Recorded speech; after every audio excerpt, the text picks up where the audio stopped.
always true.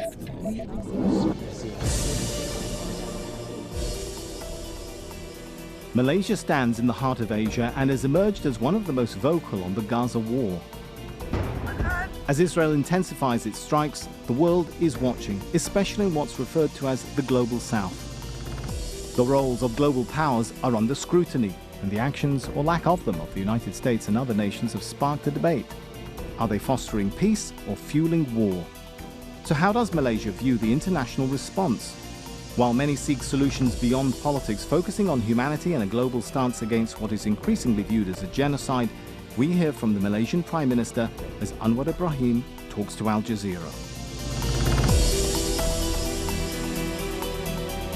Malaysian Prime Minister Anwar Ibrahim, thank you for talking to Al Jazeera. In September, you spoke of the politics of dispossession when you were addressing the UN General Assembly. Do you believe Israel is currently trying to ethnically cleanse the West Bank and Gaza of Palestinians?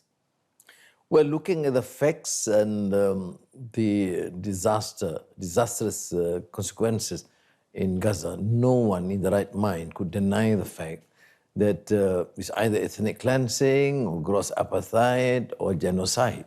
Clearly, it has come to that. You mentioned genocide, and I'm sure you're aware that in March the 26th, the UN Special Rapporteur on Palestine said there are reasonable grounds to believe Israel is committing genocide. Do you agree? Do you see that Israel is committing genocide? Yes, of course. Because look at the casualties and devastation and giving no opportunity for anyone, children and women and the elderly to survive. What other terms can be applicable? You know, Prime Minister, when people in the Global South hear that, the thing that comes to mind is they remember what the US President said on December the 12th, that Israel was conducting indiscriminate bombings in Gaza. And then on May the 8th, when he said that the US bombs have been used in the killing of civilians. And I think for many people in the Global South, they wonder, why doesn't the US stop sending weapons if they know it's being used to kill civilians indiscriminately? Do you call on the US to stop the transfer of weapons? Well, I think the international community made it very clear, abundantly clear, that authorities and governments, including the United States, should do whatever it can. First, just complete cessation of hostilities and stop the war. And whilst I think such a rhetoric is quite acceptable at times, but the action seems to be on the contrary.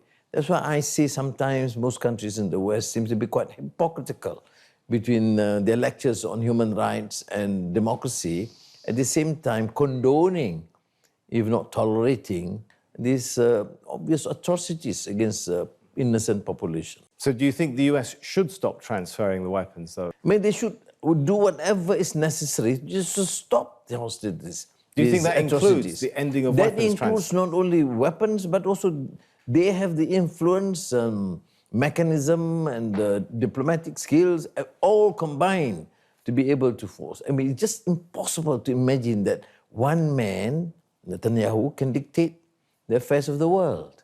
International human rights groups like Amnesty International on January the 26th, 2024, Human Rights Watch, December the 8th, 2023, stated the US is risking complicity in Israeli atrocities by continuing to supply weapons and diplomatic cover. Do you agree with that? Do you think the US is complicit in the war crimes that these international organizations are talking about? I'm in no position to deny that, because the facts is evident that knowing atrocities being committed, whether it's your ally, your friend, or a nation that is you have a nexus with you, you cannot condone this. Otherwise, you have no moral stature or standing in the world to talk about international relations and humanity, or even order and human rights. I'm curious, Prime Minister, do you convey that message to US officials? And if so, what kind of response do you get when you say, look, it's undeniable, you cannot deny that you're complicit in what international human rights organizations are calling war crimes? How do they respond? No, the international community has expressed through United Nations, through bilateral, multilateral mechanisms. I remember during the APEC conference in San Francisco, I did appeal to the United States, particularly in front of President Joe Biden, who did listen very attentively to my expression, a passionate call. Did he ever respond? No, there was no response, but I was addressing him as a friend, as an important ally of Malaysia. Has been, in that position for decades. How does that make you feel?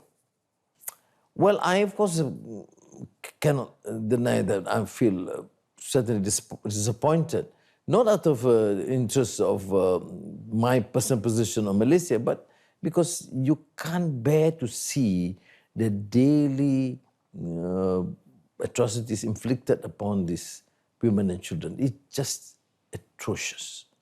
As many people in this region know, the conflict didn't begin on October the 7th. And many international human rights groups, including even Israeli human rights groups like Beit Salem, have said in several of their reports that Israel is practicing apartheid against Palestinians. Do you agree with that? Do you see Israel as an apartheid state? Well, policies and the actions prove to the fact that it's going beyond apartheid to genocide in Gaza. But don't forget, West Bank is daily atrocity inflicted upon people. And, but these reports, of course, were issued before this round of conflict began, yes, by Beit Salem, by Amnesty International, by Human Rights Watch. Do you agree that there was an apartheid foundation even before this conflict began? Well, it's long before. People talk about the Nakba, and following that, continued annexation is a colonization. How do you expect countries to accept the fact that in this age, for whatever reason, countries are being colonized? And you don't expect, for example, a resistance, whether civil or armed resistance. The ANC, the IRA, I mean, look at all these experiences of these countries. People have a right to respond and demand independence and freedom in their fight against colonization, what Edward Said talks about, dispossession. So you see Israel as a colonial apartheid state? Clearly, how do you explain their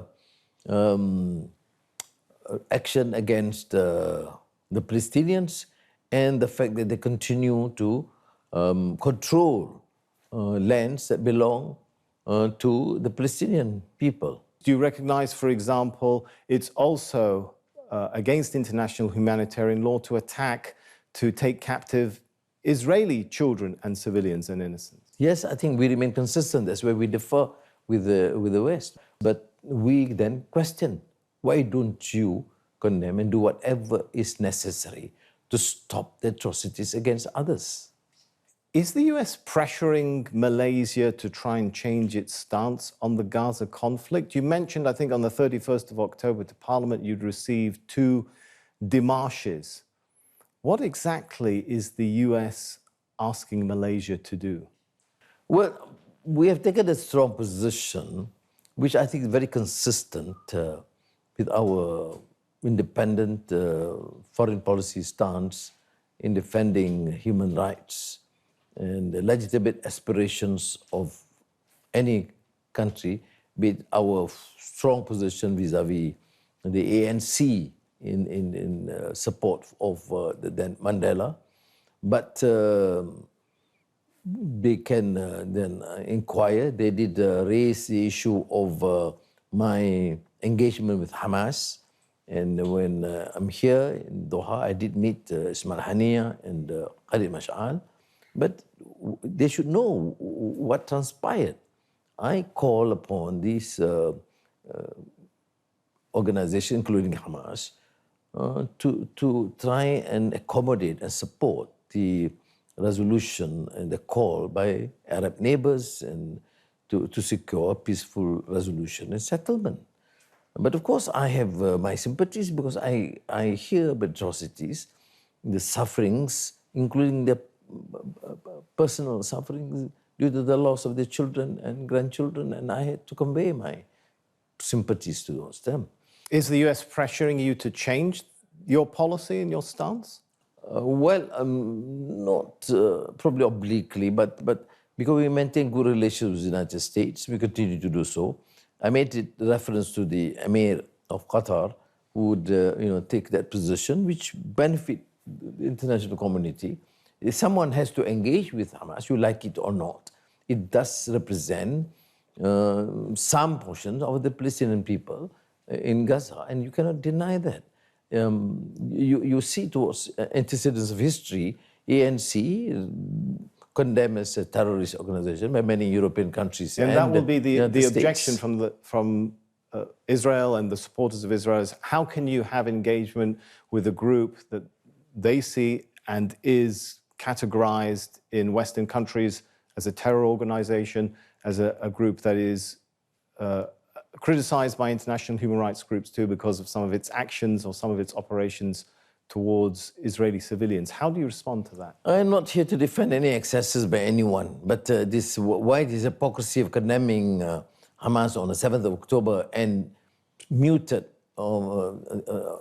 as regard to the 60 years or more of atrocities against the Palestinian people.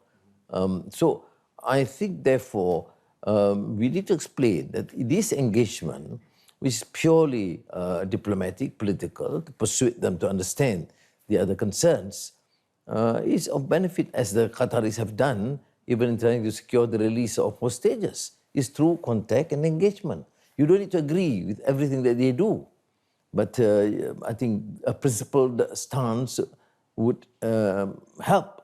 Broadening out to wider developments in the region, a US Treasury Department official has been reported as saying service providers based in Malaysia are enabling Iran to move its oil. Are they? Well, that has been an allegation, but they have not given any evidence to suggest that. So you've not been given any evidence by the US? No, they were suspecting that some companies were involved in the ship-to-ship transshipment in the international waters. I said, do you give evidence of that? If we do, then we will have to put that on check, because as far as we are concerned, we accept the decision of United Nations.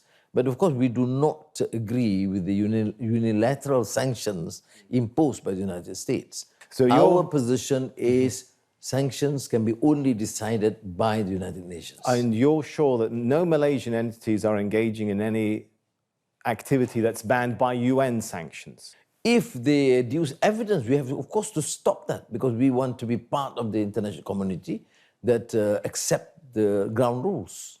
Is the US requesting anything from Malaysia at this point vis-a-vis this question of allegations of Malaysian entities? No, contrary to what is highlighted in the media, but I think in the sessions that we have with the United States Treasury representative seems to be more subdued, more orderly, and we have given a clear undertaking that we do not transgress international rules, and if there's evidence, we certainly cooperate. There's no question about it. Will you work with any US requests vis-a-vis US unilateral sanctions? Unilateral sanctions will be difficult because I think countries do not generally accept that. Well, the US has imposed, I think, sanctions on 4 Malaysian companies in December. How will Kuala Lumpur respond to that? Well, we said you can impose using your power and authority, but you have to give evidence. And I can assure you that we will give all the support necessary. But is there any countermeasure coming from Kuala Lumpur? No, we will have to continue to engage with the Americans. We say, look, we have to defend the right of our companies if they do not transgress international law or decisions by the United Nations. But you can't, try and be deemed to be bullying smaller states, particularly a loyal friend for a long time. On that point, You were also quoted on March the 4th during the ASEAN summit as saying, Malaysia's friendship with the US, with Europe, with Australia should not preclude us from being friendly to one of our important neighbors, precisely China. You've also spoken about how you've spoken of pressure being applied. We do not want to be dictated to by any force. Is the US trying to dictate to Malaysia anything related to its relations with China? No questions are asked, and we did explain that China is an important neighbor. We have not had any issues with them. I think it's our duty, not only Malaysia, but ASEAN, to be independent and observe the principle of neutrality and do what is best to focus on our economic development and therefore increasing trade and enhancing investments.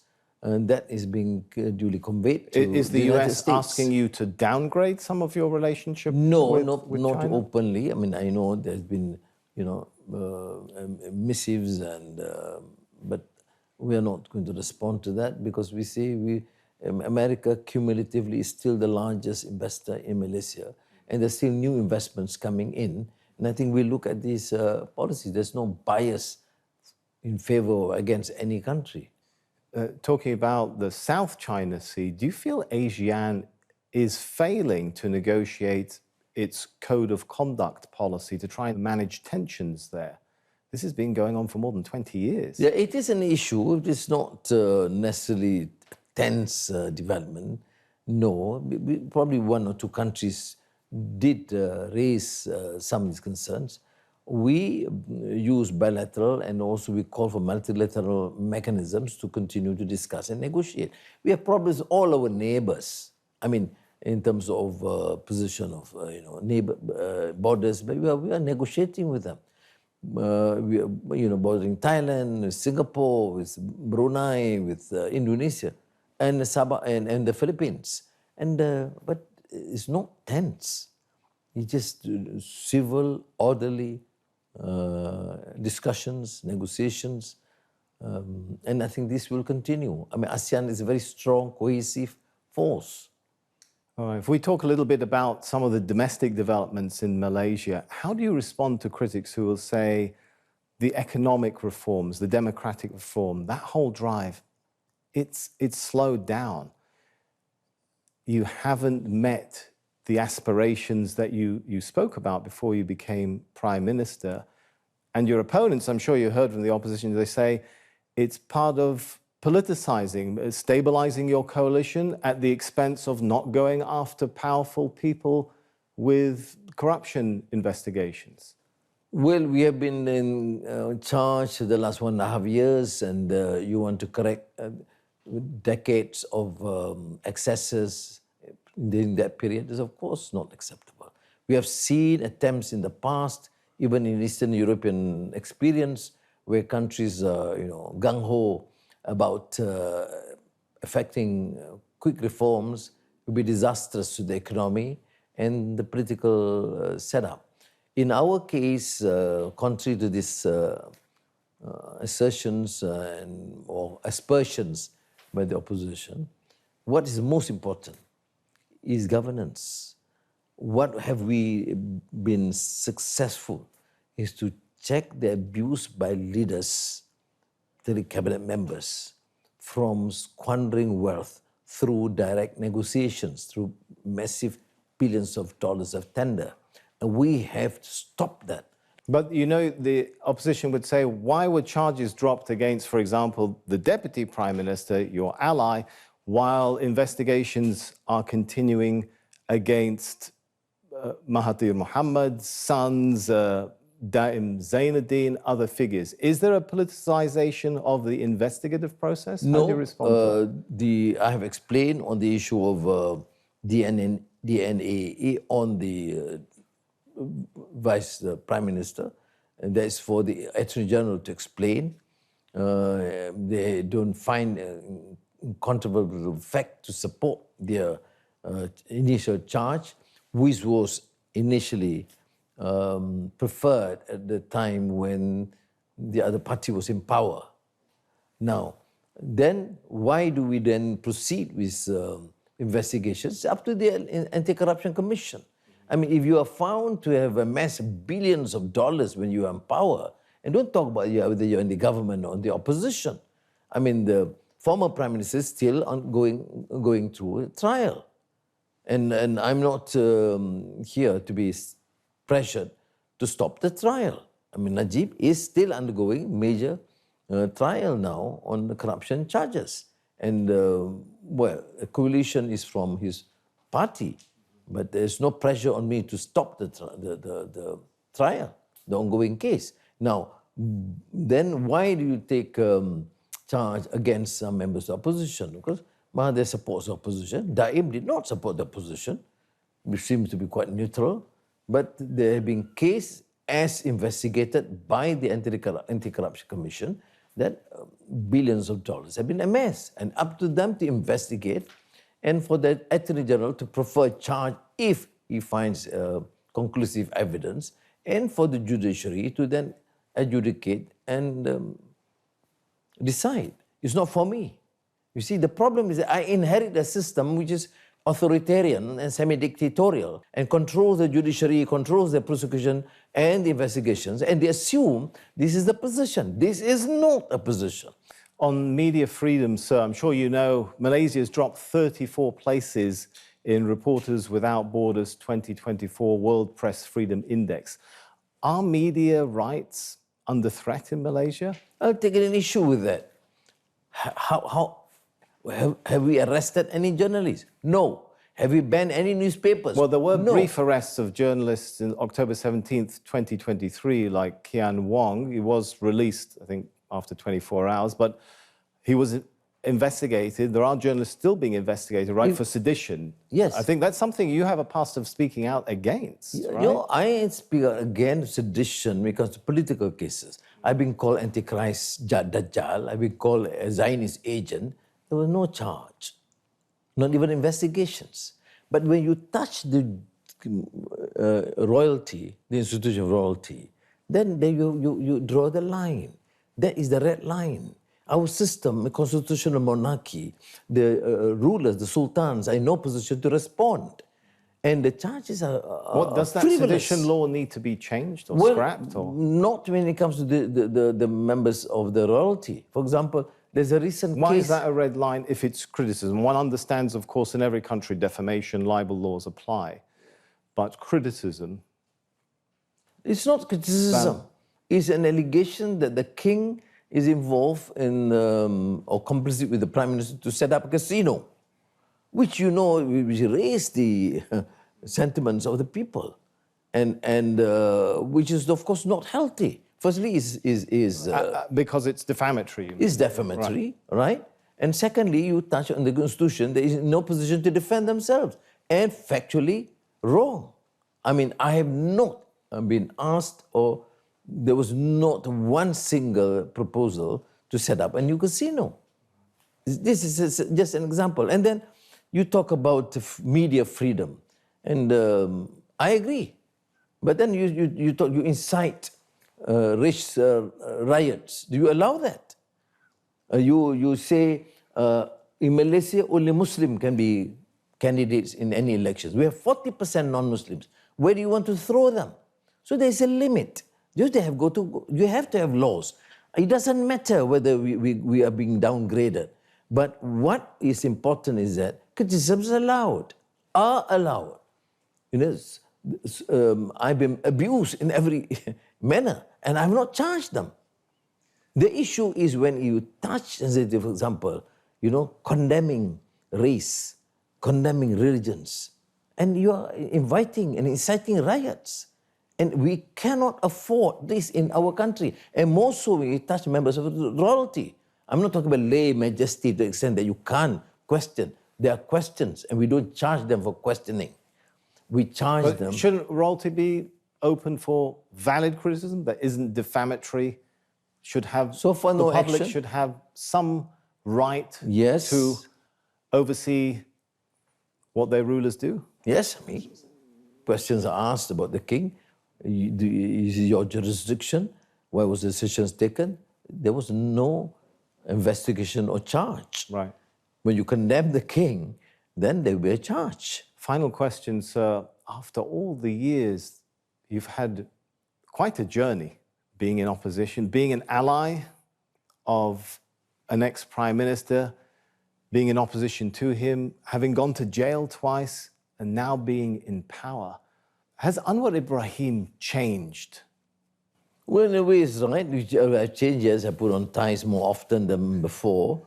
But the principal issues of the fundamental issues like judicial independence, anti-corruption, good governance, racial tolerance, and minority rights. These I observe, and these are to me fundamental in our country.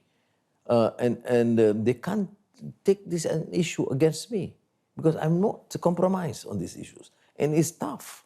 Even within coalition, they understand my position. I'm not prepared to interfere with the judicial process. Is there anything you're disappointed about now that you're in power, that you feel you would have liked to achieve, that you feel restrained back on?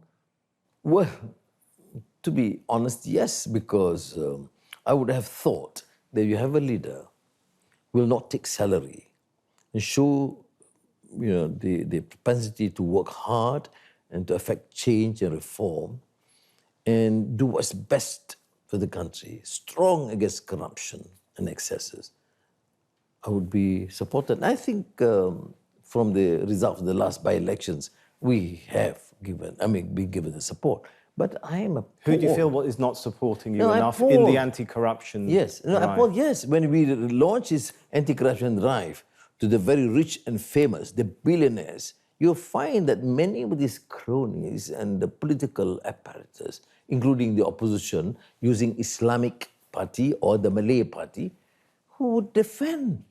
To me, it's horrifying to have people talking about Malay supremacy or Islamic rule when they condone this squandering of billions from the public purse. I would have thought, in the past, it would be easier. But it's not necessarily so. But do you then concede or compromise because of this? No. I believe finally in the wisdom of the masses. But our reform agenda will continue. Anwar Ibrahim, Malaysian Prime Minister, thank you so much for talking to Al Jazeera. Thank you. Thank you.